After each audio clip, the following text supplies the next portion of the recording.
गुरुर्ब्रह्मा गुरुर्विष्णु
યમુનાજીમાં આપણે બધા સ્નાન કરીએ અને આપણા હૃદયને શુદ્ધ કરીએ. ભગવાનની આપણા બધા ઉપર પરમ કૃપા, દુર્લભ એવો માનવ દેહ મને તમને સુલભ બન્યો. સ્વર્ગના દેવતાઓ જેની આશા કરે, હંમેશા ભગવાનને પ્રાર્થના કરે.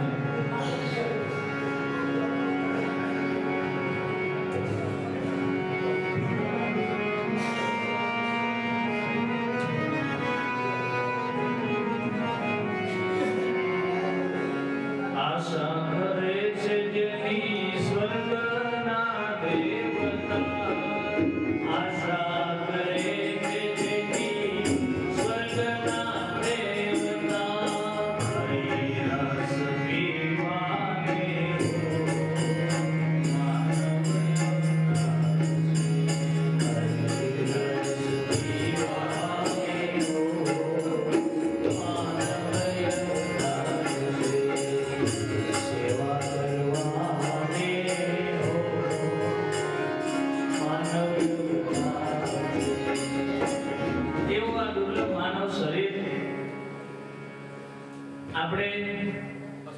પોરબંદર થી ટ્રેન માં આવ્યા તો નાસ્તાની બધી વ્યવસ્થા કરી ને, થેપલા લીધા, સૂકી ભાજી, જેને જે અનુકૂળ હતું એ બધું આપણે સાથે લીધું.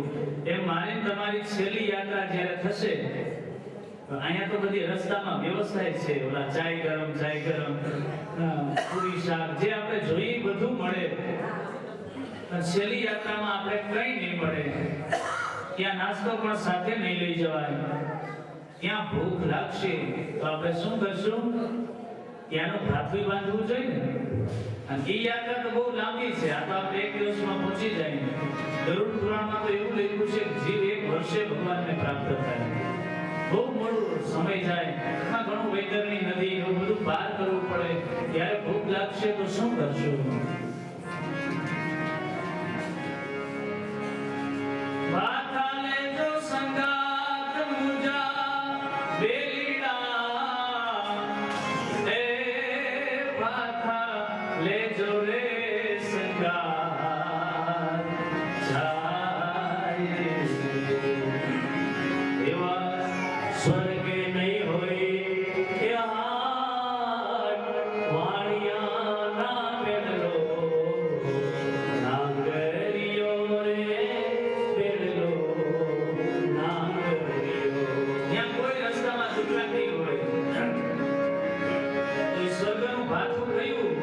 ભગવાનની કથા, ભગવાનનું નામ, આ સ્વર્ગનું ભાથું છે. આ મારી તમારી સાથે આવશે. ગઈકાલે આપણે જોયું કે પ્રહલાદ માટે ભગવાન કેટલા ઉગ્ર થઈ ગયા. જો ભગવાન શાંત છે, શાંત ક્યારે ગરમ થાય, પણ ભગવાનનો ભક્ત પ્રશાંત છે, એ ક્યારેય ગરમ ન થયો. ભગવાનથી પણ ભક્ત આગળ છે. ભગવાનની આંખમાં દળદળ અશ્રુ આવ્યા. હે પ્રહલાદ, વેદમ બહુ વચવય સુકુમાર મહેતા, હે બેટા, તું આવો નાનો બાળક અને આ મોટા મોટા અસુરોએ તને કેટલો હેરાન કર્યો. મેં આવવામાં બહુ મોડું કર્યું. પ્રહલાદજી હાથ જોડ્યા, ભગવાન તમારા સિવાય મારો કોણ ઉદ્ધાર કરે? આપે તો મારા ઉપર કૃપા કરી. બોલે પ્રભુ પ્યારે અંગ કોમલ તુમ્હારે, આય અસુરન શસ્ત્ર મારે, મમ નામ ગુણ ગાને. હે બેટા, કે મારું નામ લીધું, મારી ભક્તિ કરી એટલે તને આ કષ્ટ પડ્યું. નહીતર ક્યાં આવું દુઃખ હતું? પ્રહલાદજીનો શું ભાગ? ભક્તિ કરી છે, નહીતર એના માટે રાજગાદી તૈયાર હતી. ભક્તિ કરીને કષ્ટ પડે. બટેટા બફાઈ પછી જ ખવાય. વિદ્યાર્થી ભણે પછી જ એની પરીક્ષા લેવાય. गिरी से गिराए और जल में डुबाए, पूरी अग्नि में जलाए, रखे कसर ना सताने में. કેટલું કષ્ટ આવ્યું. પુરુષો લગાए लिपटाए बार बार, करुणा स्वरूप भय करुणा दिखाने में. मंजूलम खारविंदम चुम चुम कहे प्रभु, कि क्षमा करो लाल मुझे देर भई आने में.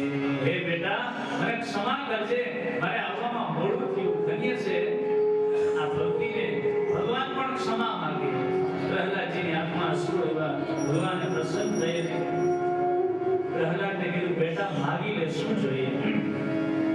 હાથ જોડ્યા, પ્રભુ મારે કઈ ન જોઈએ, બસ તમારી ભક્તિ.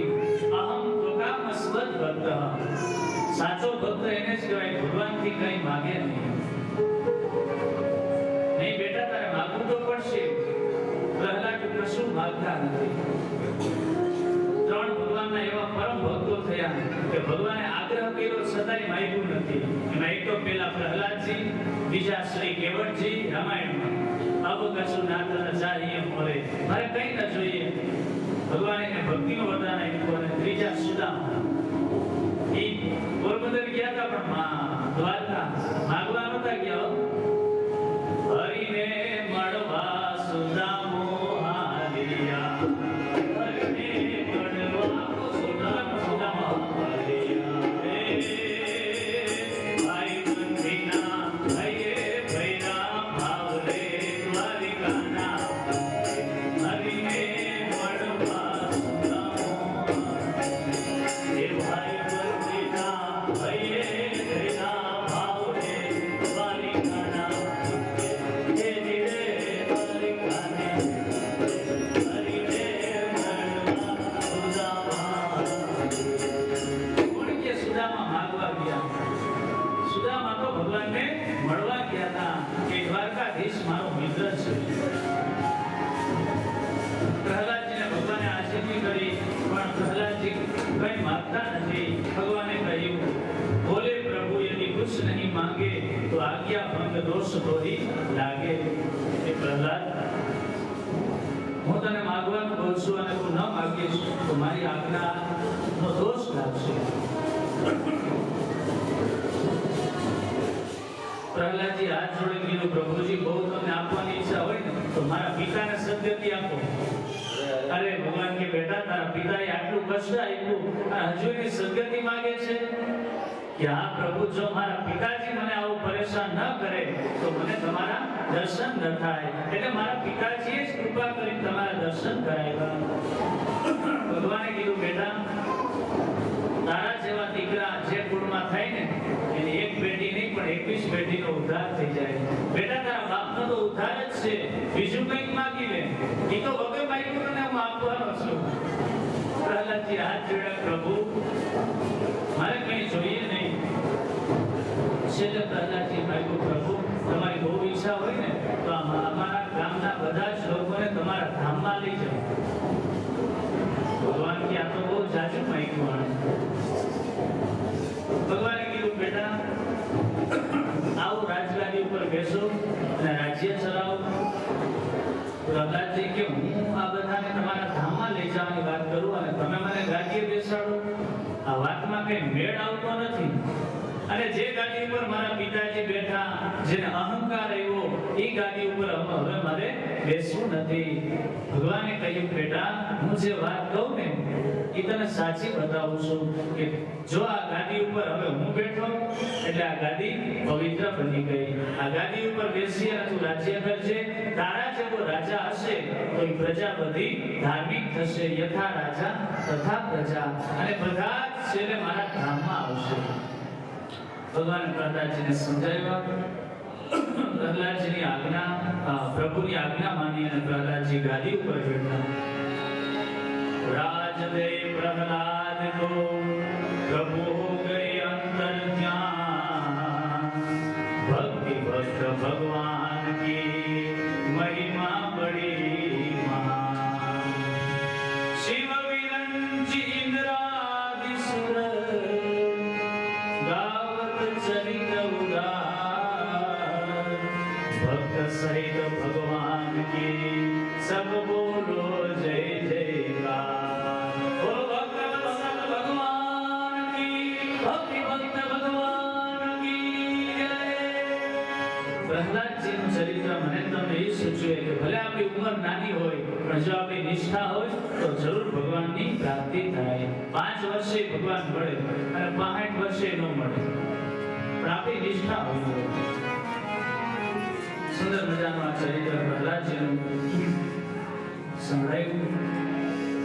એમનું પુણ્ય આપણે ઈટોના મોક્ષાર્થે પુણ્ય અર્પણ કરીએ સૌ શ્રદ્ધાથી. ત્યાર પછી આગળ નારદજીએ 4 આશ્રમો બતાવ્યા અને 4 એના ધર્મો બતાવ્યા. બ્રહ્મચર્ય આશ્રમ, વાનપ્રસ્થ આશ્રમ, ગૃહસ્થ આશ્રમ અને સંન્યાસ આશ્રમ. 4 અવસ્થા છે. દરેક આશ્રમમાં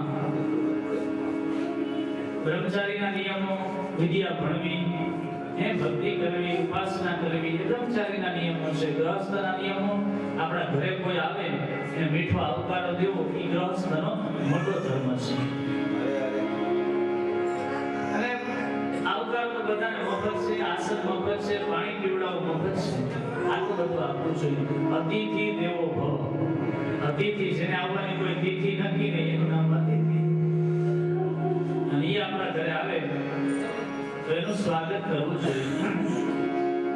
હવે તો ખબર પડે કે મહેમાન આવે એટલે દરવાજા પાછળથી બંધ કરી બીજે વયા જાય. ભગવાન આવે ને એના હામૈયા ન કરી તો ભગવાન એમાં રાજી થાય. કવિ કાગે બહુ સારું લખ્યું છે. હે જીતાના આંગણિયા એ ખુશીને જે કોઈ આવે રે આવકારો મીઠો આપે રે. હે જીતાના આંગણિયા એ ખુશીને જે કોઈ આવે રે આવકારો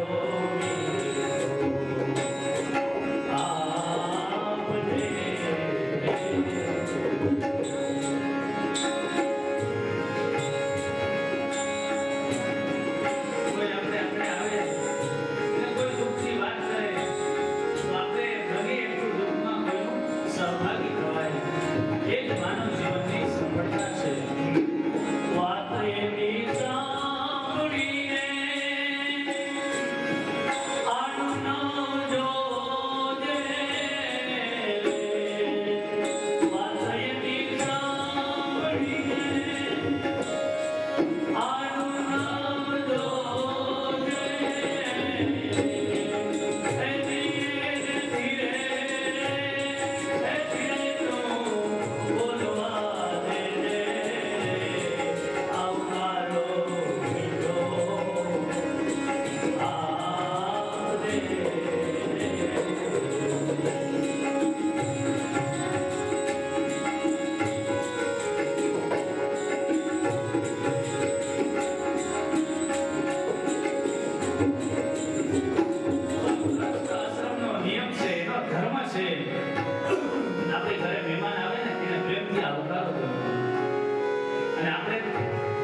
જેનો ટુકડો ત્યાં આવી ટુકડો, જેનો રોટલો મોટો ત્યાં જલારામ બાબા જો ને આજે વીરપુરમાં જાઓ કેવડો મોટો રોટલો હે, આજે એમનું નામ. અને એમાંય આપણી જ્ઞાતિમાં તો બીજા ખવડાવીને રાજી થાય. એ લોહાણા જ્ઞાતિઓ. લોહાણા જ્ઞાતિનો અમારા આપણા રાણાવાળા ભાંજીભાઈ શાસ્ત્રી એ દરેક કથામાં એમ કહે કે ખરેખર જલારામ બાપા લોહાણા જ્ઞાતિમાં થયા ને એટલે જ આવું જમાડ્યું. બીજા આવો આગ્રહ ન કરી શકે. અમે એક કથામાં ગયા 2-3 બહેનો પીરસવામાં હતા, એટલે બીજા બ્રાહ્મણો ને બધા હતા પીરસવામાં, આગ્રહ કરીને એક બેન જમાડતા. એટલે ભાણજીભાઈ શાસ્ત્રીએ કીધું, બેન તમે બ્રાહ્મણ નથી, સાચું બોલો તમે લોહાણા છો? એ બેન કે હા. તો જ કે તમે આટલો આગ્રહ કરીને જમાડી શકો, બીજા આટલો આગ્રહ ન કરી શકે. અમારા તબલજી બધા એવા ઉદાસ થઈ ગયા કે હવે ઢેફલી લઈને આવે કરવું શું? અરે આગ્રહ પ્રેમ એ આપણી જ્ઞાતિમાં છે.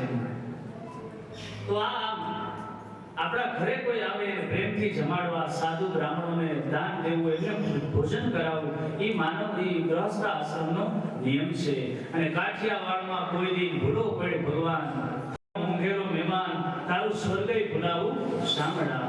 કાઠિયાવાડનો તો રોટલો એટલો મોટો છે કે ભગવાનને એનું સ્વર્ગ પણ ભૂલવું પડે. અને એ ભગવાન અમારા કાઠિયાવાડમાં એકવાર આવીને જો રાતી જાય નો રોટલો અને શાક તને જમાડશું, અને રોટલો નહીં હોય ને તો અમારા દીકરાએ ખાંડીને ખવડાવશું, પણ એકવાર અમારી મહેમાનગતિ તો માણી લે. અને ઇતિહાસ છે ને બિલખામાં શેઠ સગાડશા ભગવાનને પાછું અડવું પડ્યું. એ ચંગાવતી નારી અને સગાડશા એનો નિયમ હતો. આ બધા જાણીએ છીએ, પણ હવે મહાન ભક્તને યાદ કરીએ કે એક મહાત્માને જમાડી પછી જ ભોજન લેવું. ભગવાને કસોટી કરી, 10 દિવસ વરસાદ પડ્યો, ક્યાંય સાધુ મહાત્મા મળે નહીં. અને આ દંપતીનો નિયમ, જો આને ગ્રસ્થ આશ્રમ કહેવાય. 10 દિવસ પછી વરસાદ શાંત થયો, શેઠ શેઠાણી ભૂખ્યા. અને એમાં કોઈએ કહ્યું, મહારાજ ગામની બારોબાર શિવ મંદિર છે, ત્યાં એક મહાત્માજી બેઠા છે, પણ આ મહાત્મા એવા હતા કે એના શરીરમાંથી લોહી પરું નીકળતા હતા. શેઠ સગાડશા ત્યાં ગયા, મહાત્માજીને પ્રણામ કર્યા અને કીધું, બાપજી અમારા ઘરે પધારશો. કેમ? તો કે મારે નિયમ છે કે સાધુ મહાત્માને જમાડી પછી જ અમે ભોજન દઈએ.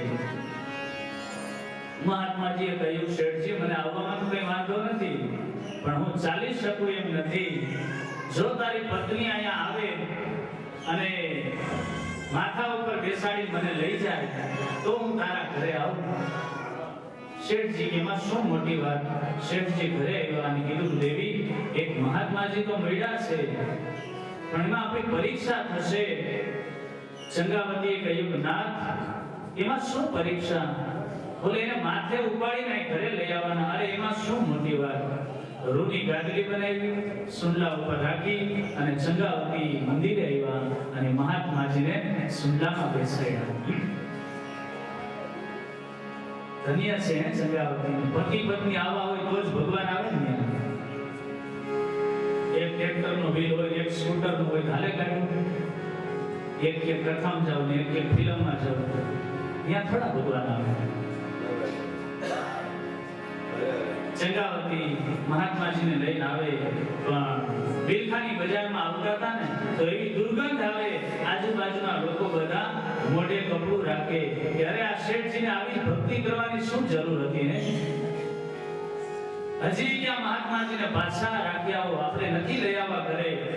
શેઠાણી તો મહાત્માજીને ઘરે લઈ આવી અને ગાદી પર બેસાડ્યા, સુંદર મજાની રસોઈ બનાવી અને થાળ તૈયાર કર્યો. ખીર, રોટલી, દાળ, ભાત બધું થાળ પીરસો. લ્યો મહાત્માજી આ પ્રસાદ, ભોજન આરોગો, પછી અમે પ્રસાદ લઈએ. ખીર રોટલી અમે જમતા નથી અન્નનો આહાર રે, મારે નથી અન્નનો આહાર. અઘોર પંથી એજી અમે કહેવાય, આ તો ખેલ ખાંડાની ધાર. વાણિયા તારી વાતો થશે, બાબુ આજ ભૂખ્યું થશે. વાણિયા તારી વાતો થશે, બાવલીઓ ભૂખ્યો થશે. મહાત્માજીએ કહ્યું, શેઠજી ખીર રોટલી અમારો આહાર નથી, અમે તો અઘોર પંથી મહાણમાં રહેનારા અમે મહાત્મા મહાણિયા સાધુ આવું ન ખાઈએ. બાપજી આપ શું લેશો? અરે અમે તો પર માટી ખાઈએ. ઓહો હો, આ મહાત્માજી પર માટી ખાય? શેઠજી કે હવે તો આને ભૂખ્યા થોડા જવા દેવાય, તો મારો ગૃહસ્થ આશ્રમ લાજે. શેઠ હાયલા કસાય માળે, છુપાવી લાવ્યા માંસ રે, છુપાવી લાવ્યા. શેઠ હાયલા કસાય માળે, છુપાવી લાવ્યા માંસ રે, છુપાવી લાવ્યા.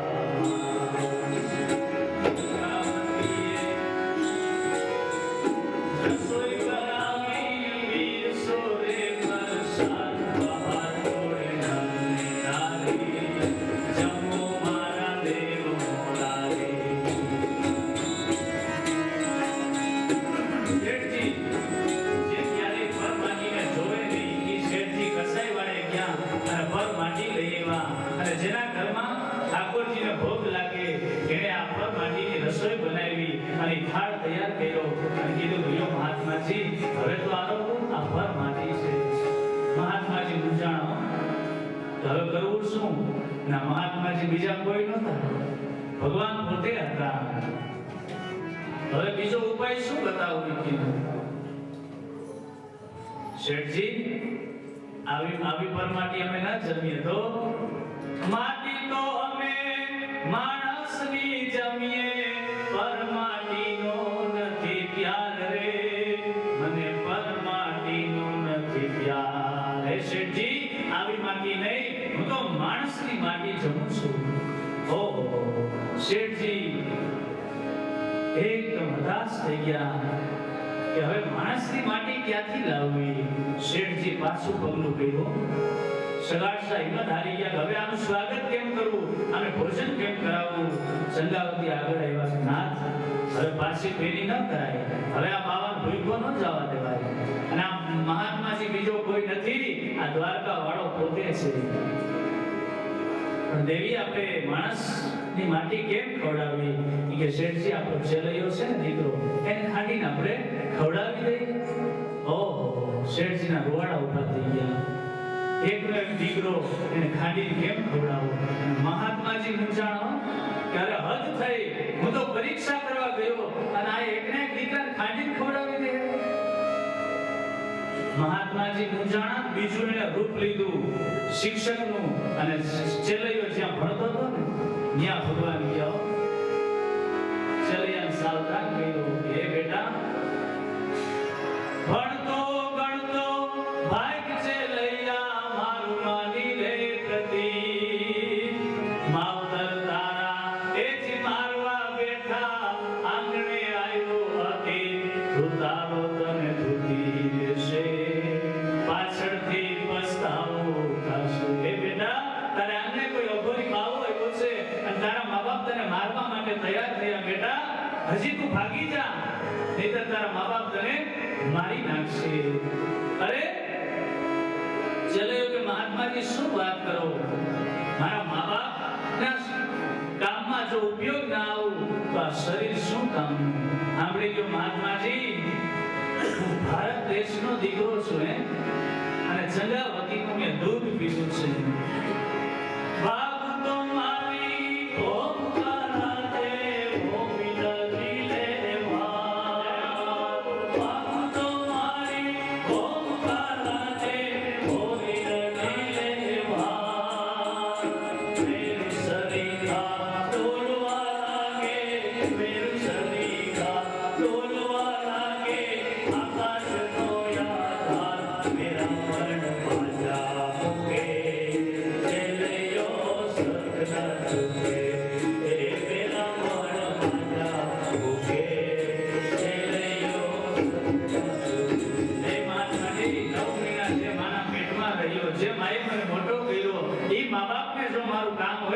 તો મા બાપને ધક્કો ન ખવડાવાય. હમણાં હું સામે ચાલી જઈશ.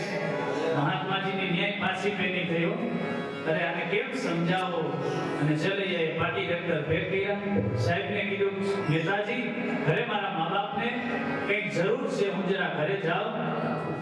હા બેટા જલ્દી આવજે. અને ચલૈયો દોડતો આવ્યો. અહીંયા શેઠજી અને ચંગાવતી વિચાર કરે તો હું જરા ચલૈયાને તેડી આવું. ત્યાં તો દોડતો ચલૈયો ખામો આવે છે. ચંગાવતીની આંખમાં આંબોડાની ધારું પડવા લાગી કે અરે આ ફૂલડા જેવો દીકરો, મારે એને કેમ મારવો, એને કેમ કાપવો? માનું હૃદય છે ને. ચંગાવતીએ એને તેડી લીધો અને ચૂમ્યું લીધી બેચાર રે, મારે ચૂમ્યું લીધી બેચાર. પછી એના હૃદયની આઈને એને ખૂબ લગાવ્યો, ઊંડો નાખ્યો નિશ્વાસ, આવકડાને ગોદમાં લીધો, પછી મારવાનો પરિયાણ લીધો. ચંદ્રાવતી તેડી ચૂમ્યું લેવા લાગી. અરે મારા દીકરા, મારા પેટ. પણ ચંદ્રાવતીની છાતીના ધબકારા વધી ગયા. છેલ્લે એ કીધું માં, તારા છાતીના કેમ ધબકારા વધી ગયા? ચંદ્રાવતીએ વાત કરી બેટા, આ મહાત્માજી આવ્યા ને એને તારી માટી ખાવી છે, એટલે ખાંડી તને એ મહાત્માજીની થાળીમાં પીરસવામાં આવશે. ચલૈયો રાજી થઈ ગયો. અરે માં, આ માટી જો કોઈ મહાત્મા ખાય તો આ શરીરની સફળતા કહેવાય માં. એમાં શું મોટી વાત છે. ધન્ય છે ચેલૈયાને.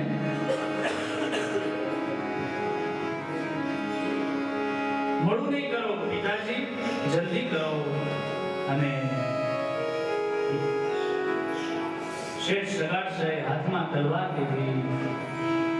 ચંગાવતી એ પાછા મહાત્માજી કે નવા વસ્ત્રો પહેરીનો, નવી સાડી પહેરી, નવા કપડાં શણગાર સજો.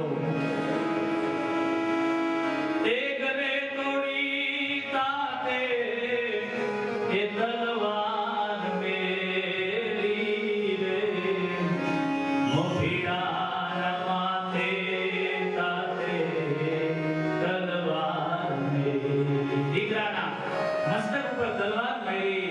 ચેલૈયાનું ધડથી મસ્તક જુદું થયું અને માથું ખાંડણિયામાં રાખ્યું. અને ચંગાવતી ખાંડણિયાને મુસળથી ખાંડી જાય, હાલરડા કાઢી જાય અને થાળ તૈયાર કરે છે. શું વિચાર તો કરો ભગવાન કેવી કસોટી કરે.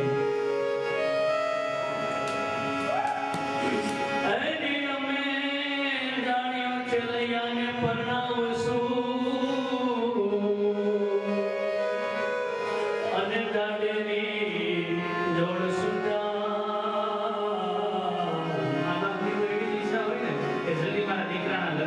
જલ્દી હું જાનમાં જાઉં. દરેક મા બાપનો ભાવ હોય. અમે જાણ્યું ચેલૈયાને પરણાવશું અને એની દાડેની જોડશું પણ એવો ચિંતાના મરણ આવ્યા એ તેથી સ્વર્ગથી ઉતર્યા વિમાન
મહાત્માજી મૂંઝાણા હવે કરવું શું? અને મહાત્માજી કે હા હવે હું જમીશ. આસન પાથર્યું, થાળ બાજુમાં રાખ્યો, જલ લઈ અને બ્રહ્માર્પણ કરવા જાય. મહાત્માજી યુક્તિ શોધે છે. મહાત્માજીએ કહ્યું કે શેઠજી એક કામ કરો, તમારા એક દીકરાને બાજુમાં બેસાડો મારી સાથે જમવા. કારણ કે જેમ તમારો નિયમ છે ને કે મહાત્માજીને જમાડીને અમે જમીએ, કે મારો નિયમ છે કે એક બાળકને હું જમાડું સાથે અને પછી જ ભોજન લઉં. શેઠજીએ હાથ જોડ્યા કે મહાત્માજી માફ કરજો, મારો એક દીકરો હતો છેલ્લો, એ તમને ખાંડીને ખવડાવી દીધો, આ સામે થઈ રહ્યો, હવે બીજો તો મારે કોઈ સંતાન નથી. અરે તારે હવે સંતાન નથી? અરે તો તું વાંજ્યો કેવા? વાંજીની વાંજિયાનું અન જમતો નથી, એમ બોયલા કીર્તાર રે. આ તો એમ બોયલા કીર્તાર અઘોર પંથી એ જે અમે કહેવાય આયો ખેલ કાંડાની બાવણિયા તારી વાતો થશે, બાવલીઓ ભૂખો થશે. હે શેઠજી, વાંજિયાનું અન્ન હું ખાતો નથી. હવે કે જલ્દી મને જ્યાંથી લઈ આવ્યા ત્યાં. હવે શેઠજી મૂંઝાણા, હવે કરવું શું? એક દીકરો હતો, એ તો ખાંડી મહાત્માજીને સામે થયો. હવે આજે આ મહાત્માજીને હું નહીં જમાડી શકું. શેઠ કહે છે પ્રગટા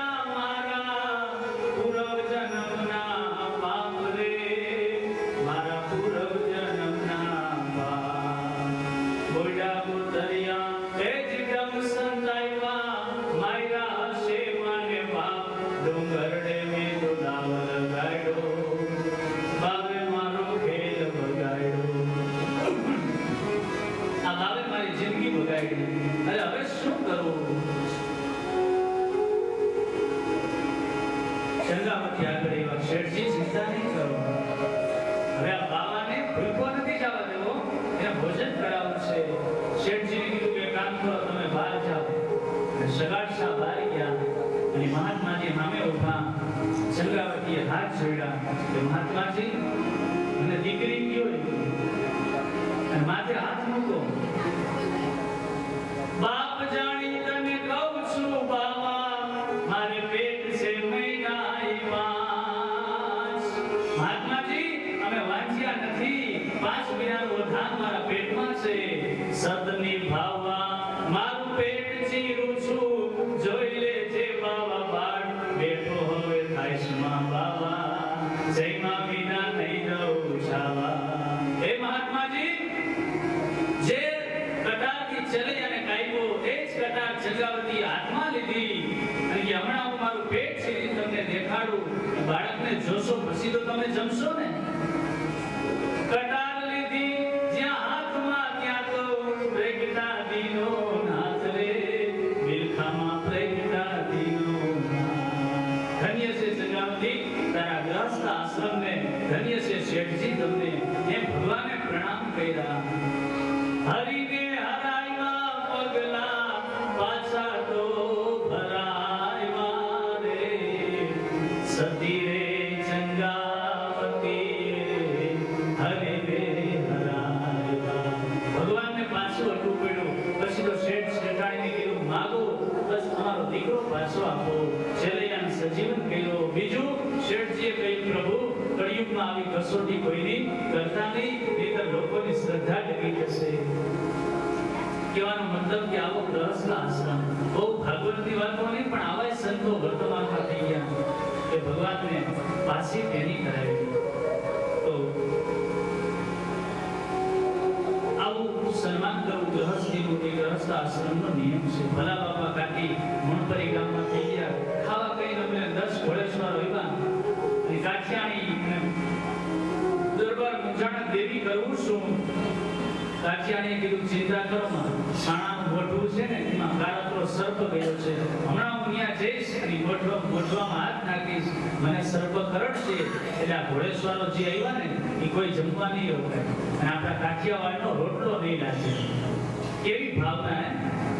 અને 10 ઘોડેશ્વરો બેઠા છે, ભલા બાપા વાતો કરે, ઘરમાં કઈ નથી. અને કાઠિયાણી છાણાના મોઢવામાં હાથ નાખે તો આજે વિધાતા વામ ગઈનું સર્પ એને કરડતો નથી. ભલા બાપાએ આવી કીધું દેવી, હવે સ્ત્રી ચરિત્ર રહેવા દો. જો આમ જ મારી આબરૂ જવા દેવી હતી તો પહેલા વાત કરવી હતી ને. પણ એ કાઠિયાણીએ દોડી સર્પ આમ ગળામાં પહેરી લીધો, સોનાનું ઝુમરું થઈ ગયું. પછી બધા મહેમાનોનું સ્વાગત થયું. પણ આવો ગ્રહસ્થ આશ્રમનો નિયમ અને આવી આપણી શ્રદ્ધા તો જેટલું મળે એટલું ग्रस्त जीवन में बीजाने आपको बीजाने काम आओ, किसी के काम जो आए उसे इंसान कहते हैं. अपना कुटुंब ने समाज ने आ शरीर उपयोगी થાય એ જ આપણી જીવનની સફળતા છે. બધા આશ્રમના નિયમો બતાવી અને 7મા સ્કંદનું પુષ્પ ભગવાનના શ્રી ચરણોમાં સાદર સમર્પિત. શ્રી બાલકૃષ્ણ કી જય. અષ્ટમ સ્કંદ છે મન્વંતર લીલા, ભગવાનનું જમણું વક્ષ સ્થળ છે.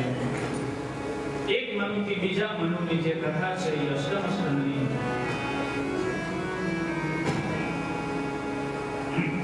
સૌપ્રથમ સ્વયંભૂ મનુની કથા સંભળાવી.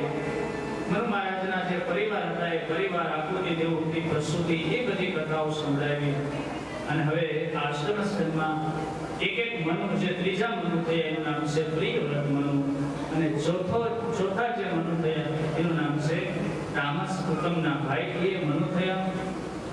આ ચોથા મન્વંતરમાં ભગવાને શ્રી હરિનો અવતાર લીધો. શ્રી ત્રિકૂટ નામનો એક પર્વત હતો. આ પર્વતમાં એક હાથી રહેતો હતો. આ હાથી બધા જ હાથીઓનો પ્રમુખ હતો, એટલે એનું નામ હતું ગજેન્દ્ર. પ્રાણીઓની સાથે ગજેન્દ્ર આનંદ કરતો હતો, દિવસો વિતાવતો હતો. એકવાર બધા હાથીઓ અને બાળકો સાથે આ હાથી સરોવરમાં પાણી પીવા આવ્યો. સુંદર મજાનું સરોવર હતું. વરુણ ભગવાનનો સુંદર બગીચો હતો. હાથી અહંકારી ભારી સંગે છે નારી, જળનો વિહારી આવ્યો કામ પીડાને આજ. હાથીને પાણી અતિ પ્રિય. હાથી પાણીમાં પડે ને પછી ક્યારેય બહાર ન આવે. સૂંઢથી પાણી ઉડાડે અને આનંદ કરે. અનેક આઠણીઓ અને બાળકોની સાથે આ હાથી સ્નાન કરવા લાગ્યો. પણ બન્યું એવું કે સરોવરમાં એક મગર રહેતો હતો. આ જોડે હાથીનો પગ પકડ્યો. હવે હાથી શક્તિશાળી પ્રાણી કહેવાય, પણ એ પૃથ્વીનું પ્રાણી, જ્યારે મગર છે એ પાણીનું પ્રાણી. જોડે પગ પકડ્યો. હાથીએ જોર લગાવ્યું, પણ પેલો મગર છોડતો નથી. હાથી વધુ જોર કરવા લાગ્યો, પણ પેલો જોડ ખેંચવા લાગ્યો. પછી તો હાથી પાણીમાં નીચે જવા લાગ્યો. હાથી એની પત્નીઓને કીધું કે હે પત્નીઓ, મને બચાવો. પત્નીઓએ ઊંચા હાથ કરી દીધા કે હવે અમારા હાથની વાત નથી. બાળકોને કીધું કે હે દીકરાઓ, મને બચાવો. છોકરાઓ કીધું બાપા, તમે ઘણું જીવા, હવે આવજો. હવે અમારા હાથની વાત નથી. મૃત્યુથી કોઈ બચાવી શકે અને આપણી પાછળ કોઈ મરે. એક યુવાન કે મહાત્માજી ખોટી વાત છે. હું કદાચ મરી જાઉં ને તો મારી પાછળ મારી પત્ની મરી જાય, મારા બા મરી જાય, બાપુજી વયા જાય. મહાત્માજી કીધું ભાઈ તને વેમ છે, કોઈ પાછળ મળતું નથી. તો કીધું પરીક્ષા કરી લઈ. યોગની વિદ્યા શીખવાડી અને પેલા યુવાને શ્વાસ બંધ કરી અને યુવાન ઘરે સૂઈ ગયો. અરે બધા કે મારો દીકરો મૃત્યુ પામ્યો. આખું ઘર રડવા લાગ્યું, પત્ની રડવા લાગી કે આના પ્રાણ ગયા. ખૂબ બધા એમાં પેલા મહાત્માજી નીકળ્યા. મહાત્માજીને બોલાવ્યા, તમે કઈ એવો મંત્ર જાણો છો મારો દીકરો જીવતો થાય? મહાત્માજી કે હા. જળ પાણીનો લોટો લીધો, એમાં મીઠું મરચું એવું બધું નાખ્યું અને 7 વાર પેલો યુવાન હતો એના ઉપરથી લોટો ઉતાર્યો. અને મહાત્માજીએ કીધું કે હવે આ તમારો દીકરો જીવતો થાય અને પાણી જે પીવે એ મરી જાય. એટલે માજી બાજુમાં બેઠા હતા. માજીને કીધું લ્યો બા, તમે આ લોટો પી જાઓ. માજી કે હવે જે ખાવાનું હતું એ તો થઈ ગયું. કદાચ આ પાણી હું પી જાઉં અને મરી જાઉં તો પછી આ બાપાને છોકરા દુખી કરી દે. બાપાનું કોણ ધ્યાન રાખે? બાપાને કીધું તમે પીઓ પાણી, તો કે હું પી જાઉં તો માજીનું શું થાય? એની પત્નીને કીધું કે દેવી હવે તમે પાણી પીઓ. એની પત્નીએ કહ્યું કે મને મારા પતિનો પ્રાણથી પણ વધુ વાલા છે. હું એની પાછળ મરવા પણ તૈયાર છું, પણ હું મરી જાઉં તો પછી આ છોકરાઓ મોટા કોણ કરે? कोई पानी न पीतो. स्वार्थ रत संसार की यह पुरातन रीत, सुख में सब अपने बने, दुख में त्यागे मी. आदिकालથી સંસારનો નિયમ છે, સુખમાં બધા મિત્રો થઈ જાય, બાકી દુઃખ આવે ને એટલે કોઈ નજીક ન આવે. પછી તો યુવાન મહાત્માજીની સાથે ચાલી નીકળ્યો. તો આ ગજેન્દ્ર એટલે હું તમે, અને સરોવર એટલે સંસાર સરોવર. એમાં આપણું યુદ્ધ હાલે છે. ગજેન્દ્રનું 100 વર્ષ સુધી યુદ્ધ હાલ્યું અને છેલ્લે પેલો ઝૂડ મગર ખેંચી જાય છે ગજેન્દ્રને. ગજેન્દ્ર એટલે ઝૂડ એટલે કાળ. મારું તમારું કાળની સાથે યુદ્ધ હાલે છે. છેલ્લે કાળનો વિજય થાય અને આપણો પરાજય થાય છે. છેલ્લી અવસ્થા હતી ગજેન્દ્રની. માત્ર સૂંઢ પાણીની બહાર હતી. સંસારમાં કોઈ એને આશ્રય ના આપ્યો, કોઈ બચાવ્યો નહીં. છેલ્લે એની યાદ આવ્યું કે હાલે હવે ભગવાનને યાદ કરી લો. અને સરોવરમાં કમળ હતું, સૂંઢ દ્વારા એ કમળ લીધું અને ભગવાનની સ્તુતિ કરી. હે ગોવિંદ હે ગોપાલ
રાખશું હે નસે નસે નડિયું લાગી હશે ત્યાં થોડું આપણે ફૂલ મળશે કે અબીલ ગુલાલ કંકુ મળશે ત્યારે ભગવાનને કહેવાનું કે હે પ્રભુ મારું મન રૂપી પુષ્પ હું આપને અર્પણ કરું છું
દ્વારકાધીશને બોલાવ્યા હે હરી હવે જલ્દી પધારો દ્વારિકા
આજે જોડનો ભગવાન ઉદ્ધાર કર્યો ગજેન્દ્રનો ઉદ્ધાર કર્યો આ ગજેન્દ્ર પૂર્વ જન્મમાં ઇન્દ્રદીપ્ત નામનો વિગ્રહ રાજા ઇન્દ્રદ્યુમ્ન કે હાથી કે તદ પૌલે વિગ્રહ રાજા ઇન્દ્રદ્યુમ્ન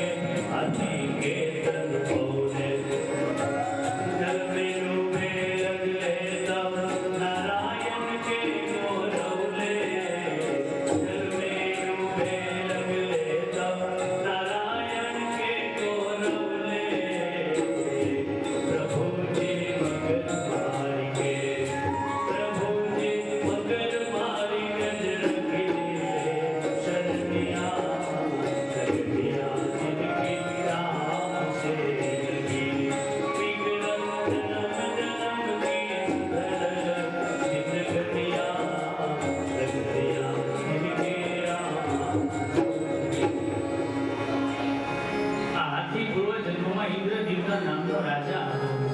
આ રાજા એકવાર ધ્યાનમાં બેઠા હતા અને અગસ્ત્ય મહારાજ ત્યાંથી નીકળ્યા. ઋષિ નીકળે એટલે રાજાએ ઊભા થઈને દંડવત કરવા જોઈએ, પણ હવે રાજા ધ્યાનમાં બેઠા હતા, એને કોઈ ખ્યાલ નહીં. અને અગસ્ત્ય મહારાજ ત્યાંથી પસાર થયા. રાજા ઊભા ન થયા. અગસ્ત્યને ક્રોધ આવ્યો કે હે રાજા, તને સત્તાનો અહંકાર છે, જા તું આવતા જન્મે હાથી બની જાય. પછી તો ઇન્દ્રદ્યુમ્નએ હાથ જોડ્યા, મહારાજ મને ખ્યાલ નતો, મારી આંખો બંધ હતી અને તમે મને આવો શાપ આપ્યો.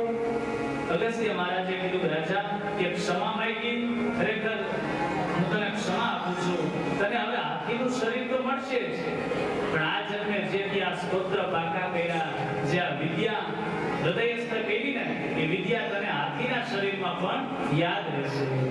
જો જે આપણે સ્તોત્ર પાઠ બધું કરીએ ને એ બધું આપણી સાથે આવે. એ જ હાથીનો ભગવાન ઉદ્ધાર કર્યો. અને પેલો જૂડ હતો એ હુ નામનો ગંધર્વ હતો, એ બંનેનો ભગવાને ઉદ્ધાર કર્યો. પાંચમો રૈવત નામના મન્વંતર થયા. છઠ્ઠો ચાક્ષુષ મન્વંતર થયો. આ મન્વંતરમાં ભગવાને અજીત અવતાર લીધો. દેવ અને દાનવો ભગવાને સમુદ્ર મંથન કરાવ્યું. પરીક્ષિત મહારાજે હાથ જોડ્યા, હે ગુરુદેવ, એ કથા થોડી મને વિસ્તારથી કરો. શ્રી સુખદેવજી મહારાજે કહ્યું, હે રાજા, એકવાર એક કન્યા પુષ્પનો હાર લઈને આવતી હતી. સામે દુર્વાસા ઋષિ મળ્યા. પેલી કન્યાએ હાથ દુર્વાસા ઋષિને પહેરાવ્યો. ઋષિ આગળ ગયા, ત્યાં હાથીની અંબાણી ઉપર દેવરાજ ઇન્દ્ર સામુ મળ્યો. મહાત્માજી દુર્વાસાજીએ એ માળા ઇન્દ્રને પહેરાવી. ઇન્દ્રએ એ માળા હાથીને આપી દીધી. હાથીએ સૂંઢ દ્વારા એ માળા પગ નીચે કચરી નાખી. દુર્વાસાને એકદમ ક્રોધ થયો કે હે ઇન્દ્ર, તારી સ્વર્ગની સંપત્તિમાં ચકી અને તને આટલો અહંકાર આવ્યો, તને આટલું અભિમાન છે, જા તારી સ્વર્ગ લક્ષ્મી બધી સમુદ્રમાં ચાલી જશે. દુર્વાસાએ શાપ આપ્યો. આ બાજુ શુક્રાચાર્યએ ભોગો જોયો અને સ્વર્ગમાં ચડાઈ કરી. સ્વર્ગનું રાજ્ય દૈત્યોએ છીનવી લીધું. દેવતાઓ દર ભટકવા લાગ્યા. ભગવાનના શરણે એવા હે પ્રભુ, અમારું સ્વર્ગનું રાજ્ય પાછું મળે એવી કૃપા કરો. ભગવાને કીધું કે પહેલા તો એક કામ કરો, તમે સમુદ્ર મંથન કરો અને એમાંથી અમૃત મેળવો. અમૃત પી તમે અમર બની જાઓ, પછી દૈત્યોની સાથે યુદ્ધ કરજો. દેવતાઓ કે હા હા ભગવાન, અમે સમુદ્ર મંથન કરશું. ભગવાન કે શું? હા, એ સમુદ્ર મંથન નાનું કામ છે કે ગોરીમાં થોડુંક દહીં હોય, છાશ ફેરવી, એવું થોડું છે? તો પ્રભુ બોલે આમાં તમારે દૈત્યોની મદદ લેવી પડશે. અરે ભગવાન, દૈત્યો અમારા દુશ્મન, એની કઈ મદદ લેવાય? ભગવાન કે તમે સ્વર્ગના રાજા થયા, પણ હજી તમને રાજનીતિનો કક્કો આવડતો નથી. રાજનીતિમાં એવો નિયમ હોય કે કામ પડે ને તો તમે પગે લાગી લેવાનું, કામ પૂરું થાય પછી ધક્કો મારી દેવાનો. અને આપણે તો બધા જોઈએ છીએ, કામ હોય તો કેવા બધા ભાષણ કરે, અમે તમારી સાથે છીએ, પછી ક્યાં વયા જાય ખબર ન પડે.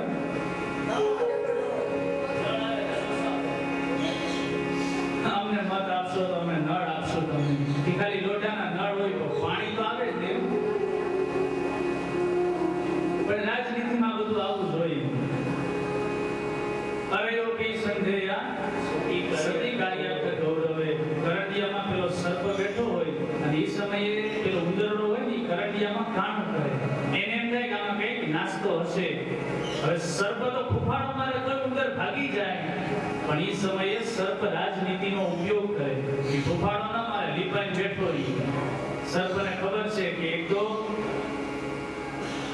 વગર મહેનતે ઉંદર કામ કરીને અંદર આવશે એટલે નાસ્તો મળશે અને પાછો જવાનો રસ્તો મળશે. હવે એ સમયે કઈ શક્તિનો દેખાવ કરે તો આને રાજનીતિ કહેવાય. છોકરાએ એના બાપાને કીધું કે બાપુજી મને રાજનીતિ શીખવાડો ને. બાપાએ કીધું બેટા એમાં સારું નથી, ભગવાનનું નામ લે, ભજન કરી. તો કે નહીં, મને રાજનીતિ શીખવાડો. બાપા કે ઝાડવા ઉપર ચડી ગયા. છોકરો ઝાડવા ઉપર ચડ્યો, લટકતો તો ડાળીએથી. હવે તો કે હવે હાથ છોડી દે. છોકરાએ હાથ છોડી દીધા, નીચે આવ્યો, હાથ ભાંગી ગયો, રડવા લાગ્યો. એ બાપા મેં તો તમને રાજનીતિનું શીખો કીધું હતું અને તમે મને શું શીખવાડ્યું? બાપા કે બેટા રાજનીતિ શીખવાડી. રાજનીતિમાં હગો બાપ એમ કહે ને કે હાથ છોડી દે તો નો છોડાય, હગા બાપનો ભરોસો કરાય નહીં, એને રાજનીતિ કહેવાય. નથી ભાઈ ભાઈ હા ક્યાં ભરોસો કરે કોઈનો? પછી તો દેવતાઓને ભગવાને સમજાવ્યા. દેવતાઓએ કહ્યું કે તો હવે અમે દૈત્યોની મદદ લેશું. ભગવાનના કહેવા મુજબ દેવતાઓએ કહ્યું પ્રભુ કદાચ અમૃતનો ઘડો સમુદ્રમાંથી નીકળે અને દૈત્યો ઝૂંટવી લઈ જાય તો? ભગવાન કે અમૃત પીવડાવું તમને, એની જવાબદારી મારી, એમાં ચિંતા નહીં કરતા. દેવતાઓ બધા સ્વર્ગમાં દૈત્યો પાસે ગયા, હાથ જોડી અને કીધું કે હે દૈત્યો, આપણે તો એક બાપના દીકરા કહેવાય અને રાજગાદી ઉપર તો તમે શોભો ને, ચાલો આપણે બધા સાથે મળી અને સમુદ્ર મંથન કરીએ. દૈત્યોએ મીટિંગ ફેરી. બલિ રાજાએ નિર્ણય આપ્યો કે હાલો આપણે આને મદદ કરીએ અને અમૃત નીકળશે ને તો ઝૂંટવીને આપણે લઈ લેશું. દેવતાઓના મનમાં એવી ભાવના કે અમૃત અમે પીશું, દૈત્યોના મનમાં દુર્ભાવના. બે પાર્ટનરમાં આવું દુર્ભાવના હોય તો ધંધો આગળ હાલે, નફો જ ખાઈ જાય તો કઈ આગળ હાલે? પછી તો સર્વ ઔષધિ સાગરમાં પધરાવી મેરુનો રવાયો કીધો અને વાસુકી નાગના નેત્રા કર્યા. વાસુકી નાગને કીધું તને થોડું અમૃત આપશું. એક બાજુ દૈત્યો અને એક બાજુ દેવતાઓ. સમુદ્ર મંથન શરૂ થયું. પણ બન્યું એવું કે પેલો મેરુનો વજનદાર રવાયો નીચે પાણીમાં ડૂબવા લાગ્યો. હવે હે પ્રભુ મંથન કેમ કરવું? ભગવાનના શરણે ગયા. એ સમયે ભગવાને કાચબાનો અવતાર લીધો. બોલીએ કુર્મ નારાયણ ભગવાન કી જય. કાચબાની પીઠ ઉપર મેરુનો રવાયો, મેરુ પર્વત ફરવા લાગ્યો. દેવતાઓએ પૂછ્યું ભગવાન તમને વજન નથી લાગ્યું? ભગવાન કે કોઈને વાહામાં ખંજવાળ આવતી હોય પીઠમાં અને કોઈ ખંજવાળી દે કેવી મજા આવે, એવી ભગવાન કે મને મજા આવે છે. પછી તો સમુદ્ર મંથન શરૂ થયું. અમૃતની આશાએ સમુદ્ર મંથન કરતા હતા અને સમુદ્રમાંથી નીકળ્યો હળાહળ વિષ. ઝેરનો ઘડો નીકળ્યો. દૈત્યોએ ઊંચા હાથ કરી દીધા. દેવતાઓને કે તમે એમ કહેતા હતા કે અમૃત નીકળશે, હવે આ ઝેરને પીઓ તમે. દેવતાઓ મૂંઝાણા. ભગવાન નારાયણના શરણે ગયા કે પ્રભુ આ ઝેરનું શું કરું? ભગવાન કે આ ઝેર તો હું બચાવી ન શકું. ઝેરને કોણ બચાવે? તો લાવો ચિઠ્ઠી લખી દો, કૈલાસમાં જાઓ, ભોળાનાથ વગર આ કામ નહીં થાય. વિષ્ણુ ભગવાને ચિઠ્ઠી લખી દીધી કે મારો વૈષ્ણવ, મારો વાલો વૈષ્ણવ હે, જો ભગવાન શિવજી જેવો કોઈ પરમ વૈષ્ણવ નથી હો. ભાગવતજીમાં લખ્યું છે વૈષ્ણવાનામ યથા શંભુ. જેવી રીતે શિવજી, હનુમાનજી છે એ શિવજી છે ને, જેહી શરીર રતિ રામસો તેહી આદરાઈ સુજાન રુદ્ર દેહ તજી નેહ વસ વાનર ભય હનુમાન. રુદ્ર શરીર છોડી અને સેવા કરવા માટે વાનર બન્યા. ચિઠ્ઠી ભગવાને લખી દીધી અને દેવતાઓ લઈ અને ઝેરનો ઘડો લઈને આવ્યા કૈલાસમાં. શિવજીને પ્રાર્થના કરી.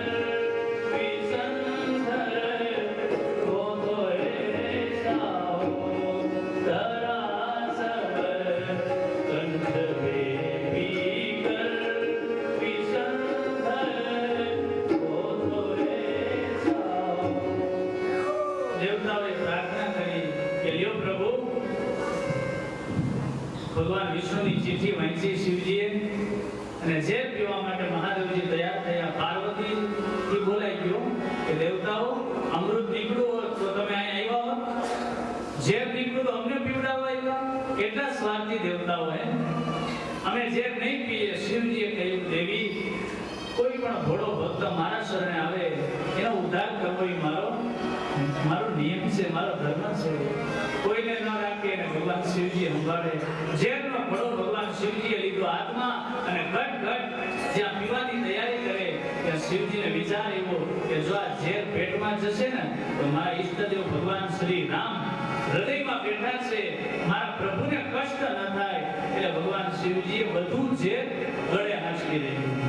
આખો ઝેરનો ઘડો ભગવાન પી ગયા અને શિવજીનું ગળું થયું લીલું. બોલીએ નીલકંઠ મહાદેવ કી જય. બડી દેવતાઓ સમુદ્ર કિનારે આવ્યા. પુનઃ સમુદ્ર મંથન થયું. કામધેનુ ગાય નીકળી. ગાય ઋષિઓને આપી કે આ દૂધની અભિષેક કરશે, પંચામૃતથી ભગવાનની પૂજા કરશે. અને આમે નિયમ છે કે અમુક વસ્તુ પરોપકાર માટે વાપરવી જોઈએ. આપણે સંપત્તિ કમાઈ એમાં 10મો ભાગ આપણે પરોપકાર માટે આપવો જોઈએ, એવો શાસ્ત્રનો નિયમ છે.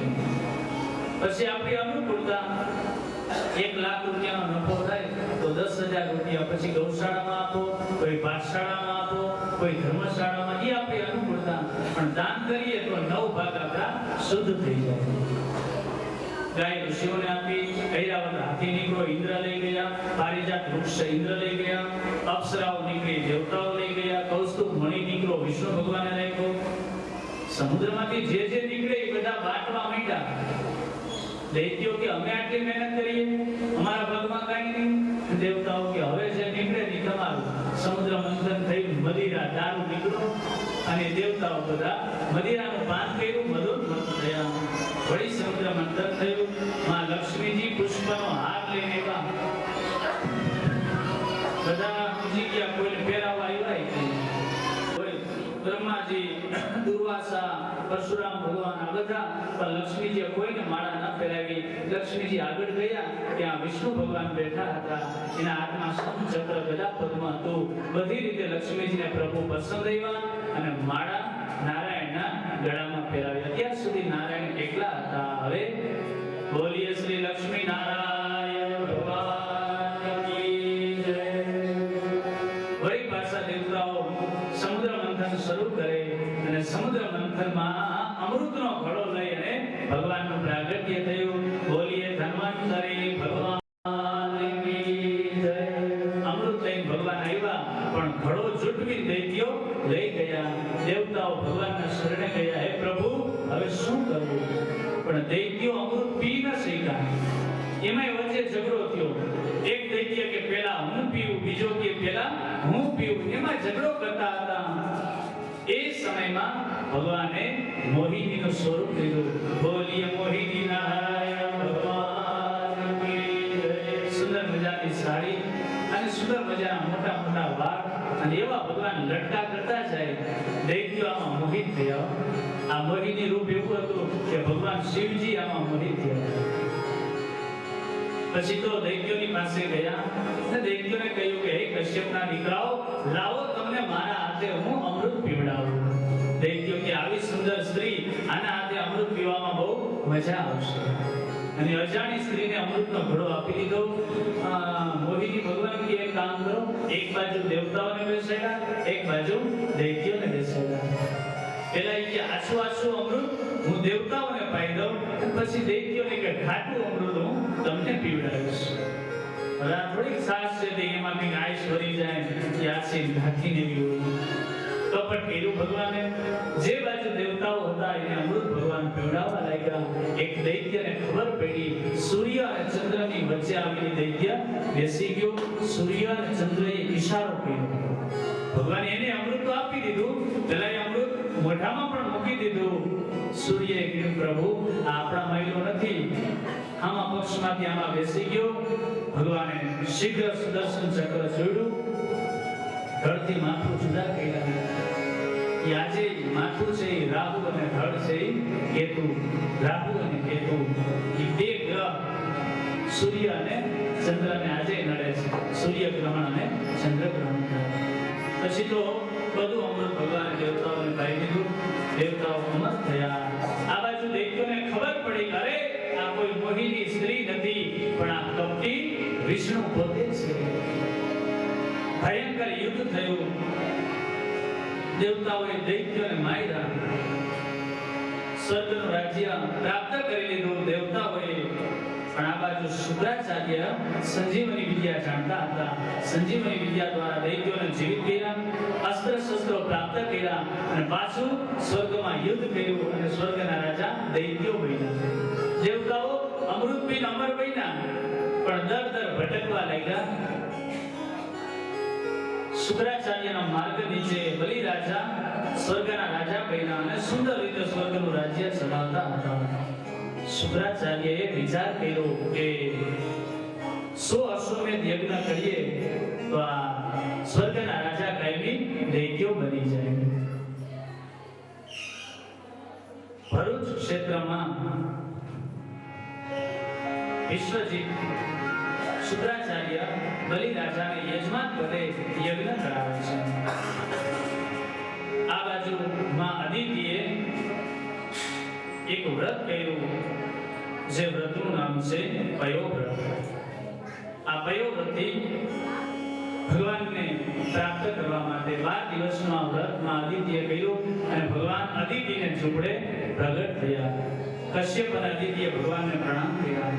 યજ્ઞેશ યજ્ઞ પુરુષાચ્યુત દીર્ઘપાદ તીર્થસ્રવ શ્રવણ મંગલ નામ ધેય.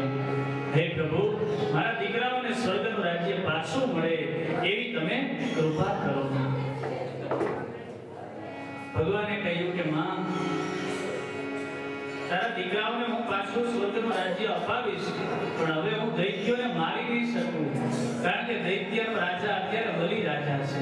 પ્રહલાદજીને ભગવાને જ્યારે માર્યા ને ત્યારે ભગવાને વચન આપ્યું હતું, હે પ્રહલાદ, તારા કુળમાં હવે હું કોઈને મારીશ નહીં. પણ માં અદિતિને કહ્યું કે માં, હું મારીશ નહીં પણ તારા દીકરાઓને સ્વર્ગનું રાજ્ય મળે એટલે માં હું માગીશ, તારા માટે હું માગણ બનીશ, તારા દીકરાને હું સ્વર્ગનું રાજ્ય અપાવીશ.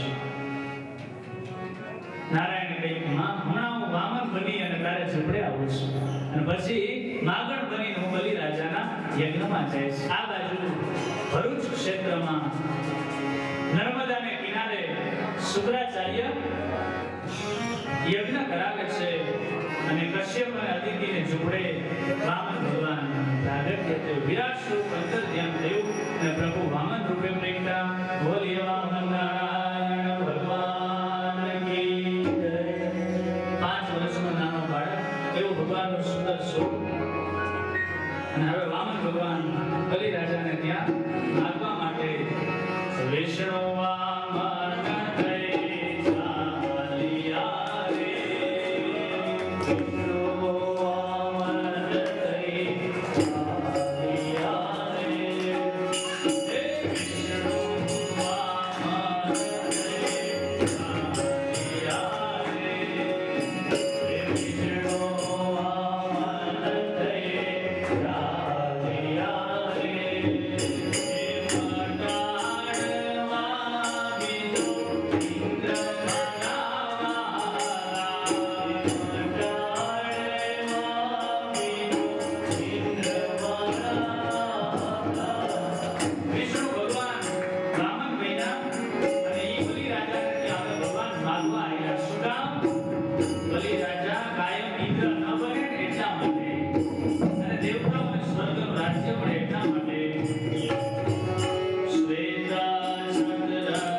ભગવાનનું પૂજન કરે કરે છે. મૃગચર્મ કાંધમાં છે, ત્રિકુણ તૈણત છે, રુદ્રાક્ષની માળાઓ ગળામાં ધારણ કરી છે. વેદ દર્ભવાલ જગાતા રે, વેદ દર્ભવાલ જગાવતા રે. યજ્ઞો પવિત્રના દાન મારા વાલા, યજ્ઞો પવિત્રના દાન મારા વાલા. બ્રહ્મલોકમાંથી બ્રહ્માજી આવ્યા, વેદનું દાન કર્યું, વામન ભગવાનને યજ્ઞનો પવિત્ર સંસ્કાર આપ્યા, ગાયત્રી મંત્રની દીક્ષા આપી. તેને સરસ્વતી આલયારો પતારે,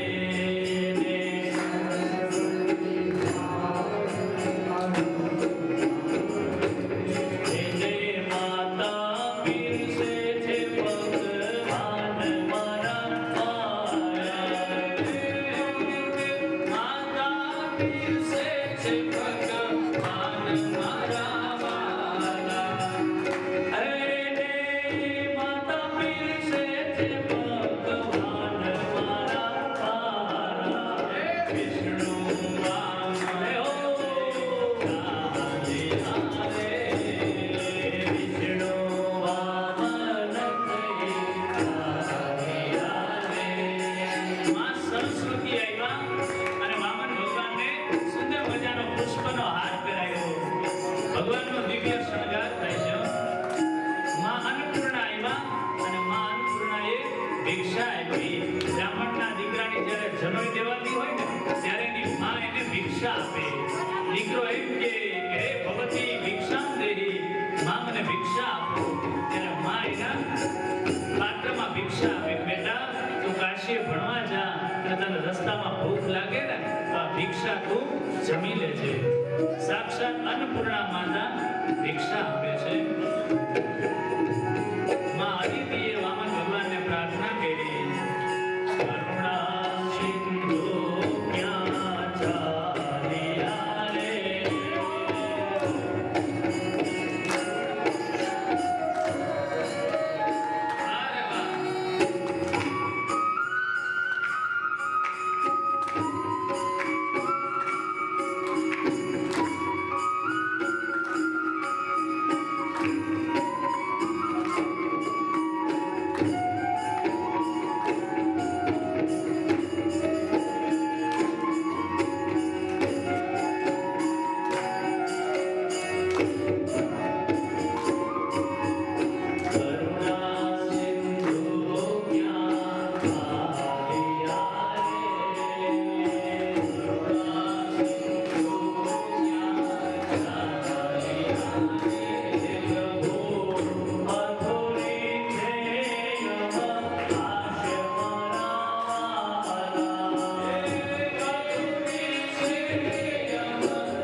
અરે વાહ. પૂરી કરો. વામન ભગવાને હાથ જોડ્યા કે માં જો તારું દૂધ પીવાનું રોકાઈશ ને તો માં બલિ રાજાનો આ 100મો યજ્ઞ છેલ્લો યજ્ઞ અને ઈ યજ્ઞ જો પૂર્ણ થઈ જાય તો કાયમી માટે સ્વર્ગના રાજા દૈત્યો બની જાય. તારા દીકરાઓને સ્વર્ગનું રાજ્ય ન મળે. એટલે માં સાંભળી લે, હું ક્યાં જાઉં છું. ભૃગુ કચ્છમાં હું જાઉં છું રે. ભૃગુ કચ્છમાં હું જાઉં છું રે. શા માટે? ભણવા બલીનું અભિમાન મારા.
દ્વારપાળોએ વામન ભગવાનના દર્શન કર્યા અને દ્વારપાળ એવા પ્રસન્ન થઈ ગયો અને ભૂદેવનું સ્વાગત કરવા આવે છે.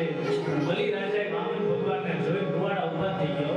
જો આવો બ્રાહ્મણનો બાળક, મને લાગે છે સાક્ષાત સૂર્ય ભગવાન આજે બ્રાહ્મણ બની અને મારા યજ્ઞમાં આવ્યા.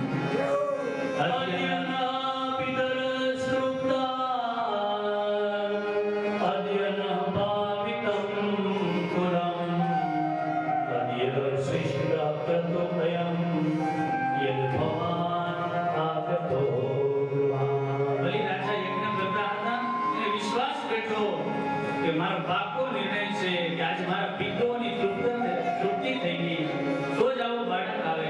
આજે મારું કુળ પવિત્ર થયું અને આજ મારો યજ્ઞ ખરેખર પૂર્ણ થયો. સ્વયં સૂર્ય નારાયણ જ પધાર્યા છે. કોઈ પણ આપણે ધર્મ કાર્ય કરીએ અને આવું બધું થાય તો સમજી જવાનું ભગવાને આપણે માનતા આ બધું સ્વીકારી લીધું. અને ગઈકાલે નલિનભાઈ વાત કરતા હતા કે નારાયણદાસ જમનાદાસ ઠકરા ખરેખર અમારા કુટુંબના એ ગોભી હતા, એનો પરિચય આપતા હતા. પણ મેં પેલા વાત કરી, મેં કીધું એનું હૃદય સંત જેવું હોય અને મહાન આત્મા હોય ને તો જ એની પાછળ વૃંદાવન જેવા ધામમાં ભાગવત કથા થાય. નહીંતર જેવા તેવા આત્માની પાછળ આવો વિચારી ના હોય. તો આવું ધામ એ ભગવાનનું દ્વાર અને જ્યાં ભાગવત કથા એમનો મોક્ષ થાય ન થાય શંકા કરવાની કોઈ જરૂર નથી. એનો મોક્ષ હોય તો જ આપણે અહીંયા આવ્યા હોય, તો જ આ કથાનું આપણે શ્રવણ કરીશું. તો આજ બલિ રાજા પણ એ જ વાત કરે છે. બલિ રાજા અતિ પ્રસન્ન થયા. વામન ભગવાનને ધીરે ધીરે લઈ આવે છે. સભામાં વચ્ચે બેસાડ્યા બલિ રાજાને. પણ જેમ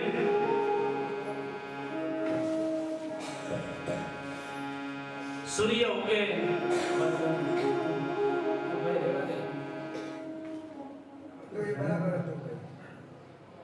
હરી કરી તો બધું બગડ.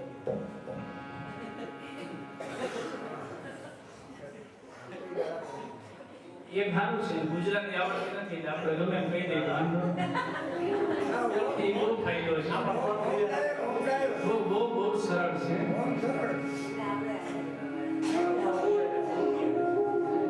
નહીંતર આપણા ગુજરાતી તો ગમે એમ આપણે હિન્દી ન આવડે પણ ભેરું કરી દે, મીઠું લગાડી દે.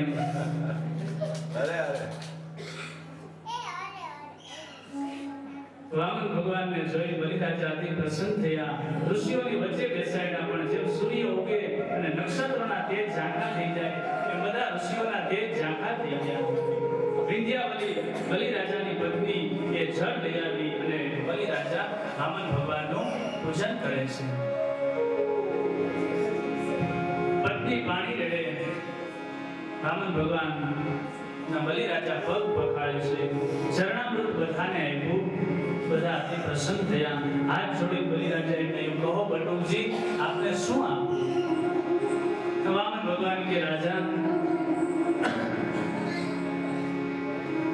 મારી કોઈ જાજી ઈચ્છા નથી. અરે બલિરાજા કે મારે આંગણે તમે આવ્યા, હું અતિ પ્રસન્ન થયો, આપને જે જોઈએ તે માંગી લ્યો. વામન ભગવાન કે રાજા તું આવું જ બોલે ને, તારો બાપ પણ વિરોચન રાજા કે જેને આયુષ્યનું પણ દાન આપી દીધું. તારો દાદા કોણ? પ્રહલાદજી, જેને માટે ભગવાન થાંભલામાંથી ફેંકતા. રાજા તારા પરદાદા કોણ? હિરણ્યકશિપુ, કે ભગવાનની હારે જેણે વેદ કર્યું. તું કોઈ સામાન્ય કુળનો નથી હો. બલિરાજા વિચાર કરવા માંડ્યા, 5 વર્ષનો બાળક અને મારી 3 પેઢીના નામ બોલી ગયો. આટલું બધું આને જ્ઞાન. અને પછી બલિરાજાથી રહેવાયું નહીં. પૂછ્યું ઘરે વામન, અરે ભૂદેવ તમને આટલા બધા અમારી પેઢીના નામ આવડે? વામન ભગવાન કે રાજા અમે તો ગોર કહેવાય ને, એટલે યજમાનના નામ બાપ દાદાએ ચોપડે લખ્યા હોય એના આધારે અમને આવડતા હોય. સારું સારું, પણ ભગવાન કે મોકો મળવા દે. આ તો દેખાવ છું વામન, બાકી તારા બાપના બાપનો બાપ સૌની મોકો મળવા દે. માગો બટુકજી આપને શું આપવું? ખૂબ આજીજી કરે છે, પણ વામનજી કઈ માંગતા નથી. છેલ્લે બલિરાજાએ કહ્યું કે જો બાળક બલિરાજા પણ એકવાર કોઈ માંગવા આવે ને, પછી દુનિયામાં બીજે ક્યાંય લાંબો હાથ કરે તો રાજા કે મને શરમ લાગે. બલિરાજાના પાસે એકવાર માંગવા આવે ને દુનિયામાં બીજે ક્યાંય માંગવું ન પડે. હું ગાયો આપું, પૈસા આપું, કોઈ બ્રાહ્મણની કન્યા સાથે તમારા લગ્ન કરી આપું, કહો બટુકજી શું આપું? વામન ભગવાને હાથ જોડી અને કહ્યું કે રાજા મારે જાજુ નથી જોઈતું, પણ મારા ડગલા માપી અને 3 પગલા પૃથ્વી મારે જોઈએ. બલિરાજા હસવા લાગ્યા કે ખરેખર બાળકની માગણી પણ બાળક જેવી છે. અરે બેટા 3 પગલા પૃથ્વી હું તને આપું એમાં મને શરમ લાગે, એક બીજું માગી લ્યો. વામન ભગવાને કહ્યું કે રાજા યજમાન તો પૈસાવાળા હોય, દાતાર હોય, અને કદાચ એ દાતારીમાં 4-wheel ગાડી આપી દે પછી એમાં પેટ્રોલ કેમ પૂરવું? યજમાની કે ગોર બાબા હાથી લઈ જાવ. હાથી લેવો સહેલો છે, પણ એને રાખવો કેમ? એને ખવડાવવું શું? એટલે રાજા તું આપે એમાં મને કોઈ વાંધો નથી. આ 3 ડગલા પૃથ્વી એટલા માટે માંગુ છું કે ગઈકાલે હું એક બેનનું ઘર હતું, કોટલા ઉપર હું સંધ્યા કરતો હતો અને એમાં એ બેને આમ દરવાજો ખોલ્યો, હું માળા કરતો હતો. મેં કીધું બેન મારી માળા પૂરી થાય પછી હું ઊભો થઈશ. પણ પેલી બેને કીધું ભિખારા મારા ઓટલા ઉપર આવી પૂજા કરે છે, ઊભો થાવ. અને ઊભો કર્યો. મારી માળા અધૂરી થઈ એટલે રાજા એ નક્કી કર્યું કે આપણા નામે આપણી માલિકીની 3 ડગલા પૃથ્વી હોય ને તો પૂજામાંથી કોઈ ઊભા ન થાય. બસ જાજુ મારે નથી જોઈતું. બલિરાજા ખૂબ સમજાવે. વામન ભગવાન બીજી વાર બલિરાજાએ કહ્યું કે તો 3 ડગલા હું પૃથ્વી આપું, પણ મારા અસુરો માપે ને એટલી 3 ડગલા. કારણ કે એક અસુરનું એક યોજન 100 યોજન પગ લાંબા હતા. ભગવાન કે તારા અસુરના પગલાનું મારી પાસે કઈ ના આવે. હું માંગુ અને 3 ડગલા પૃથ્વી મને આપો. બલિરાજા 3 પગલા પૃથ્વી આપવા માટે સહમત થયા. રાજાએ હાથ જોડ્યા અને કીધું વામનજી જરાક મારા ગુરુજી છે એની હું જરાક આજ્ઞા લઈ આવું. શુક્રાચાર્ય દૂર હતા, પ્રણામ કર્યા અને કીધું કે ગુરુજી બ્રાહ્મણનો બાળક એવો છે એને 3 ડગલા હું પૃથ્વી આપું છું. શુક્રાચાર્યએ ધ્યાન થયું અને કીધું કે રાજા આ કોઈ સામાન્ય બાળક નથી, આ દુનિયાનો બાપ આજે દીકરો બનીને આવ્યો છે. વિરાટ પોતે આજે વામન બનીને આવ્યા, વિભુ પોતે વ્યક્તિ બનીને આવ્યા. હે રાજા 3 ડગલા પૃથ્વીનો સંકલ્પ ન કરીશ 3 ડગલામાં તો તારું બધું જ લૂંટી લેશે. ભગાડી દે એને, કઈ નથી આપવું. બલિરાજાએ હાથ જોડ્યા, ગુરુજી માફ કરજો, આ ભગવાન છે એની તમે ઓળખ કરાવી એ તમારો આભાર, પણ આવેલા ભગવાનને હવે તમે ભગાડવાની વાત કરો તો એ હું તમારી આજ્ઞાનું પાલન નહીં કરું. હે ગુરુ તો એને કહેવાય કે જે ભગવાનના દર્શન કરાવે. ગુરુ એમ થોડો કે હું ભગવાન છું. ગુરુ ગુરુજી કળિયુગમાં આવા ગુરુ થશે, અત્યારથી કળિયુગના ગુરુમાં તમારું નામ નથી લખાવું. હે ગુરુજી, સ્વયં ભગવાન જો મારે ત્યાં માગણ બનીને આવ્યા હોય તો પ્રભુ આજ દાતા તરીકે મને નામ કમાવા દ્યો, આવો મોકો વારંવાર નહીં મળે. પછી તો શુક્રાચાર્યએ સમજાવ્યું, પણ બલિરાજા માયના નહીં. શુક્રાચાર્ય ગરમ થયા અને કીધું, તું મારો યજમાન નહીં અને હું તારો ગોર નહીં, તું મારો શિષ્ય નહીં. બલિરાજા એવા વામન ભગવાન પાસે કે વામનજી, તમને સંકલ્પ નથી આવડતો? વામન ભગવાન કે મને તો આવડે છે, પણ આ તો એમ કે તારા ગોર આવે ને તો એને 11 રૂપિયા દક્ષિણા મળે. તો કે મારા ગુરુજી નહીં આવે. પછી તો બલિરાજાએ હાથમાં જળ લીધું, તુલસી દળ, દર્ભ અને ઝારીજીમાં જ્યાં પાણી પધરાવા જાય ને, શુક્રાચાર્યથી રેવાયું નહીં. અરે હમણાં બધું લૂંટાવી દેશે. એટલે ઝારીજીમાં દેડકાનું રૂપ લઈ શુક્રાચાર્ય બેસી ગયા. ભગવાન કે હવે આપવા માટે તૈયાર થયો, હજી કોણ વિઘ્ન કરે? એટલે ભગવાનને દર્ભની સળી ભરાવી. શુક્રાચાર્યની એક આંખ ફૂટી ગઈ. શુક્રાચાર્ય મૂંઝાણ, જો જાજી વાર બેઠો રહીશ ને તો આંધળો થાઈશ, બીજી જશે. કૂદકો મારીને બહાર નીકળી ગયા. ભગવાન એને સમજાવે છે કે હે શુક્રાચાર્ય, તમે તો સમાજના ગુરુ કહેવાઓ, અને ગુરુની કોઈ દિવસ બે નજર ન હોય, એક જ જેની નજર હોય એને ગુરુ કહેવાય. પછી તો જલ આપ્યું, સંકલ્પ કર્યો 3 ડગલા પૃથ્વી આપવાનો. બલિરાજાએ જલ નીચે છોડ્યું, ત્યાં તો વામન ભગવાન વૈના વિરાટ બોલીએ વિરાટ ભગવાન કી જય. એક પગલામાં પૃથ્વી માપી લીધી, મૃત્યુલોક. બીજો પગ બ્રહ્મલોકમાં ગયો, એ પણ માપી લીધું. અને હવે ત્રીજો પગ ભગવાન કહે, બલિરાજા ત્રીજું પગલું ક્યાં માપું? હવે તો રાજા પાસે કોઈ જગ્યા નથી. રાજાએ હાથ જોડ્યા કે હે પ્રભુ, હવે ત્રીજા પગલાની જગ્યા છે નહીં. વામન ભગવાને કીધું 3 ડગલા પૃથ્વી આપવાનો સંકલ્પ કર્યો, અને હવે જો ત્રીજું ડગલું ના આપીશ ને તો તું નરકમાં જઈશ. બલિરાજા કે હવે ભલે નરકમાં જાઓ, પણ તમે તો ભિખારી બનીને આવ્યા ને મારા ઘરે, ને તમને તો મેં દાન આપ્યું ને. ભગવાન કે એ બધી વાત પછી કરજે, પહેલા મારું ત્રીજું પગલું પૂરું કર. બલિરાજાને યાદ આવ્યું કે આ બધું